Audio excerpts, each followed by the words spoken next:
नमस्कार दोस्तों। घूसखोर पंडित ये अपने आप में ही किसी भी तरह से उचित नहीं है, क्योंकि ये एक जाति सूचक है और जाति सूचक बात और उसको संबोधन करना किसी भी गलत परिभाषा से ये अपने आप में समाज के बीच में दूरी बढ़ाना, समाज के बीच में नैतिकता का हनन करना के रूप में देखा जाएगा। अब एक मामला जो नया नया आया है, जिसमें क्या है कि नेटफ्लिक्स के ओटीटी पर एक नई सीरीज़ आई है जिसका नाम है घूसखोर पंडित, शायद यही नाम है।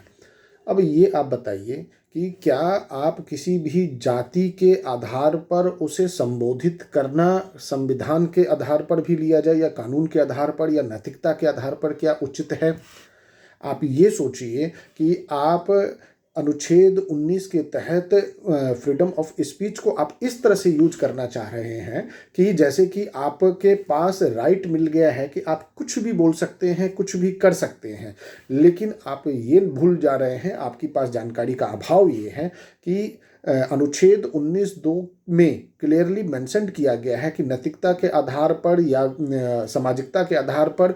आपसी सौहार्द को बनाए रखते हुए आप फ्रीडम ऑफ स्पीच दे सकते हैं। आपके किसी भी तरह के स्पीच से किसी भी जाति या धर्म या जन्म स्थल के नाम पर या किसी के भी ऊपर में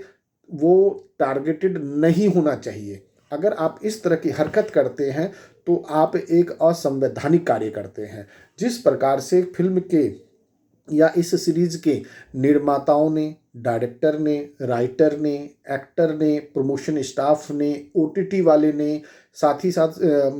जो सीबीएफसी जो बोर्ड है उसके थ्रू जो इनको सर्टिफिकेट दिया गया है, साथ ही साथ आईटी मिनिस्ट्री जो है, जो इंफॉर्मेशन एंड टेक्नोलॉजी मिनिस्ट्री है, अगर देखा जाए तो इन्होंने अपने काम को बखूबी और ईमानदारी के साथ नहीं किया है। कारण क्या है कि अगर आप इन चीज़ों पर काम करते और आपकी कार्यशैली बहुत ही स्ट्रिक्ट होती और संवैधानिक होती तो इस तरह का मामला नहीं आता और समाज के अंदर में एक नए प्रकार का विघटन जो विषैला पदार्थ के तौर पे फैला जा रहा है, मानसिक तौर पर जो एक द्वेष और एक भावना तैयार किया जा रहा है, वो नहीं हो पाता। क्योंकि पहले तो था हिंदू मुस्लिम का, अब आ गए हैं जातिवाद के आधार पर, जिसमें कि स्वर्ण और दलित के रूप में वर्सेस देखा जा रहा है।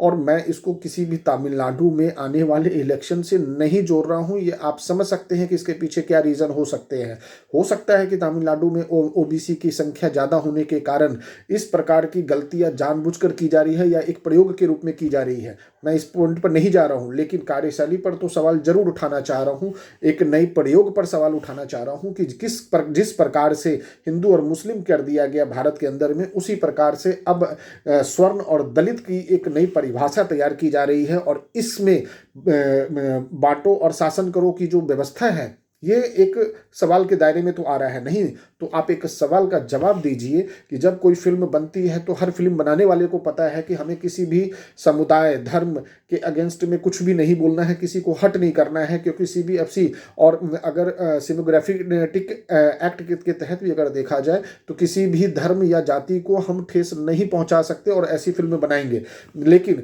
फिल्म के साथ साथ अगर आपके टाइटल में ही एक बहुत बड़ा, क्योंकि फिल्म तो चलिए ठीक है, स्क्रीन में क्या आया नहीं आया वो बात की बात है, लेकिन जो टाइटल है, एक इस प्रकार का टाइटल जो किसी भी एक समुदाय और एक जाति के लोगों को सूचक के तौर पर ना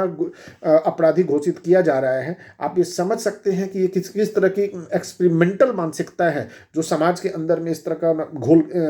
मतलब जहर घोलने की कोशिश की जा रही है। और एक जो जातिवाद से, जो धर्म से हम लोग आगे बढ़ रहे थे, उसको वापस, मतलब बोलते हैं ना कि आपकी अपनी जवाबदेही अगर पूरी नहीं है, आप अगर जो टारगेट लिए थे आपके टारगेट पूरे ना हो तो उस कंडीशन में आप मुद्दे को चेंज कर दीजिए। और आपने मुद्दे को इस प्रकार से चेंज करने की कोशिश की है या एक्सपेरिमेंट करने की कोशिश की है कि लोग मेन मुद्दे से भटक कर आपसी मतभेद, आपसी लड़ाई झगड़े में फंसे रह जाए और जो मुद्दे हैं उससे आदमी को डाइवर्ट कर दिया जाए। तो मैं तो इसको इस तरह से देखता हूं कि मुद्दों को तो डाइवर्ट किया जा रहा है और कुछ नहीं है। और जिस तरह से मुद्दों को डाइवर्ट करके और अपनी नाकामयाबियों को छुपाया जा रहा है, ये अपने आप में बहुत ही ज़्यादा घातक है। मैं उम्मीद करता हूं कि आने वाले टाइम में लोग भी इससे सबक सीखेंगे कि इस तरह की घटनाएं नहीं होनी चाहिए। हर जितनी भी एजेंसीज है, जितनी भी रेगुलेटरी अथॉरिटीज़ है, सबको एक्शन लेना चाहिए। साथ ही साथ इसमें आईपीसी और बीएनएस के तहत में जो 3 साल की सज़ा का प्रावधान है, क्योंकि इस तरह के धार्मिक उन्माद तैयार करना या फैलाना या जाति उन्माद फैलाना, ये जो घटनाएं हो रही हैं, इसको कंट्रोल करने के लिए इस तरह के जो लोग हैं जो इसमें शामिल हैं, उनको सबक के तौर पर, नाम तो हटाना ही चाहिए, सबक के तौर पर इनके ऊपर में केस करने के बाद इनको सजा दिलाना चाहिए, जिससे कि नेक्स्ट टाइम से किसी को हिम्मत ना पड़े और एक मिसाल कायम हो, जिसके कारण इस तरह की मानसिकता के लोगों के सोच पर एक हथौड़ा पड़े। मैं उम्मीद करता हूं कि आने वाले टाइम में इस तरह के नाम को हटाया जाना चाहिए और साथ ही साथ इन लोगों के ऊपर में केस करके इन लोगों को कड़ी से कड़ी सजा, जो कि मैक्सिमम 3 साल तक का सजा है इसके मामले में, उस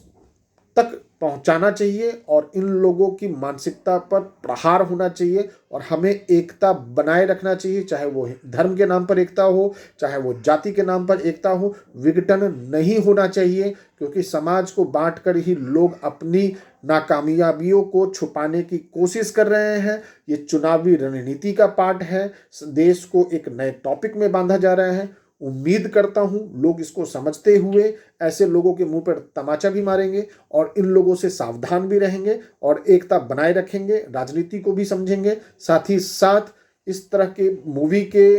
जो कलाकार हैं उनको कठोर से कठोर कानूनी कार्रवाई के तहत इनको सजा दिलवाना चाहिए। नमस्कार दोस्तों।